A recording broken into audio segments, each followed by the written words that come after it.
አብረን ጸልይ። አመሰግናለሁ።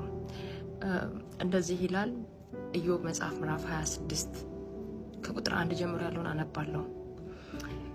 ኢዮብም መለሰ እንዲህም አለ፣ ኃይል የሌለውን ምንኛ ረዳኸው፣ ብርታት የሌለውን ክንድ ምንኛ አዳንከው፣ ጥበብስ የሌለውን ምንኛ መከርከው፣ ብዙ ዕውቀትንስ ምንኛ ገለጥክለት። አብረን ጸልይ።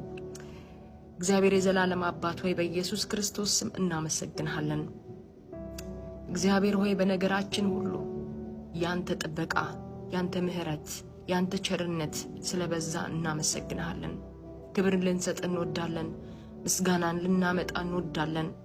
እግዚአብሔር ሆይ በድካማችን ያገዝከን፣ እግዚአብሔር ሆይ ብርታት በሌለን ነገር ላይ አቅምህን ማዳንህን የገለጥክልን እግዚአብሔር ሆይ እናመሰግንሃለን።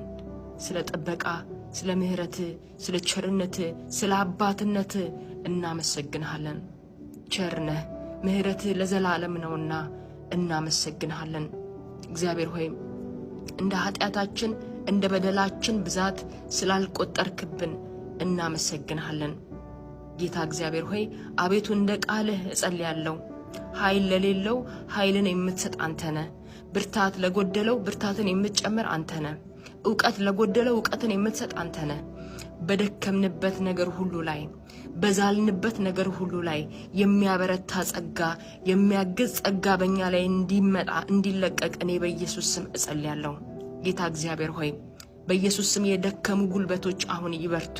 እግዚአብሔር ሆይ በደከምንበት መንፈሳዊ ሕይወታችን ላይ የሚያበረታ ያንተ ጸጋ እንዲያገኘን እኔ እጸልያለሁ። እግዚአብሔር ሆይ የደከሙ ጉልበቶች፣ የዛሉ ጉልበቶች ሁሉ አሁን እንዲበረቱ በኢየሱስ ስም እጸልያለሁ። የደረቁ አጥንቶች አሁን እንዲለመልሙ እኔ በኢየሱስ ስም እጸልያለሁ። በጌታ በኢየሱስ ስም የጸጋ ጉልበት እንዲገናኘን እኔ በጌታ ስም እጸልያለሁ። የሚያግዝ በድካማችን የሚያግዝ ያንተ ጸጋ እንዲለቀቅ እኔ በኢየሱስ ስም እጸልያለሁ። ዕውቀት ለጎደለን ዕውቀት እንድትሰጠን፣ የቃልህ ዕውቀት የቃልህ ጥበብና ማስተዋል በኢየሱስ ስም እንዲለቀቅልን እኔ በጌታ ስም እጸልያለሁ።